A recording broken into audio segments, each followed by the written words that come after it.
what ways do you wish people were different? Have you ever found yourself getting annoyed by what someone did or didn't do? Have you ever just wanted to change somebody, right? Here's the truth. It's not your job. It's not your job to change people.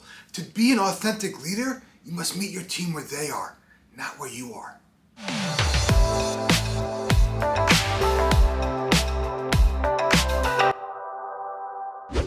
Today, I'm going to help you identify the different categories that people tend to fall into when they're dealing with a lot of change. And I'm also going to share 3 simple strategies that will help you connect with your team in a way that is meaningful to them. Consider for a second just how often you get tangled up with someone on your team, struggling to just change them. See, many leaders complain about the same people for doing the same thing over and over and over again. It's easy to get bent out of shape when someone else doesn't meet our expectations or maybe doesn't operate the way that we do. It's common to wish that others were different, just like it's normal to wish that you yourself were different. Here's the truth. It's not your job to change other people. It's not your job to decide what's right for someone else, and it's not your job to judge them based upon what you perceive to be right or wrong for them. To be authentic, to be a really truly authentic leader, you have to meet people where they are. You got to connect with others in a way that is meaningful to them. See, clients go through a variety of different stages before they purchase. Your interactions, whether you realize or not, differ with them depending upon if they're a prospect or a new customer or maybe even a client for 10 years. The same is true for kids. What a child needs from their parents changes over time. A toddler's needs is different from a teenager. And those needs even change over time yet again when they become a college student and even again when they become an adult. As parents, we just naturally adjust. We don't expect a teenager to act like an adult. And when a teenager does something we don't particularly like, we turn it into a teachable moment. After we ground them, of course, but seriously, we adjust. We adjust naturally. We don't treat a college student like a teenager. Instead, we meet them where they are. I say this because the same holds true for employees. Each one is different. They develop differently, they have different personalities, they possess different strengths, and they require different kinds of support to meet their individual needs. They want and they value different things depending upon the challenges they are experiencing and the level of experience that they have. Their individual growth and development requires a unique level of guidance, encouragement, and support. If you want to connect with your team, you must learn to recognize and appreciate their differences. One of the easiest ways to practice developing this skill is during times of change. See, when you're driving change, most people tend to fall into one of 4 categories. The first is what I call non-believers. They say they want change, but they really don't believe it's possible. They're just a non-believer. Others are what I call waiters. They wait for change, right? They're willing to change, but they're waiting on someone or something to change first.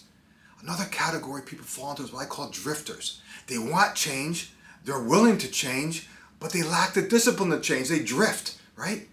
And the 4th category is what I call seekers. They want change, they're willing to change, and you know what? They're committed to change, and they even want help to change. As I'm saying this, you may see yourself or maybe members of your team, you're scanning them, you might see them in one or more of these categories, and that's fine. Again, everyone is different. Your job is simply to raise your awareness to these differences, appreciate them, and then work on meeting them where they are. Resist the temptation to compare others to you or someone you wish they were. Instead, focus on where they are. Recognize and appreciate their struggle at that level, right? So for example, if they're a non-believer, talk to them like a non-believer. If they're a waiter, talk to them like someone who is waiting on someone else. Meet them where they are. If they have a tendency to drift, talk to them like someone who maybe lacks discipline. And if they're a seeker, talk to them like someone who is thirsty for help and assistance. To be effective, right? To be an effective mentor, you must meet others where they are. When you meet others where they are, they are more apt to listen to you, right? They are more willing to consume the messages you want to bring to them. Because why? Because you deliver them in a way that matters most to them. Here are a couple, 3 simple strategies that will enable you to connect with your team in a way that's meaningful for them. First, read your audience. Pay attention to the spoken and unspoken language of the person you're speaking to, and then authentically really attempt and try to understand where they are. And I say that like emotionally and physically. I say this because awareness is a gift. Your awareness of what specifically concerns them holds the golden key, like that's the nugget, right, to the type of advice they need. Next is adjust your approach. You have to have the presence to engage different styles to connect with and inspire people, and then course correct in the moment. You got to remind yourself in the moment that each person is different, and that's okay. It's important to recognize that as people grow, their needs change. So must your leadership. And the third one is become relatable. Discover common interests. Use familiar language and share stories that others can relate to. People connect with others when they keep it real, when they keep it relevant, and when they become relatable. It's easy to wish everyone was like you. As a leader, that doesn't matter. What matters is for you to meet your team where they are, not where you are.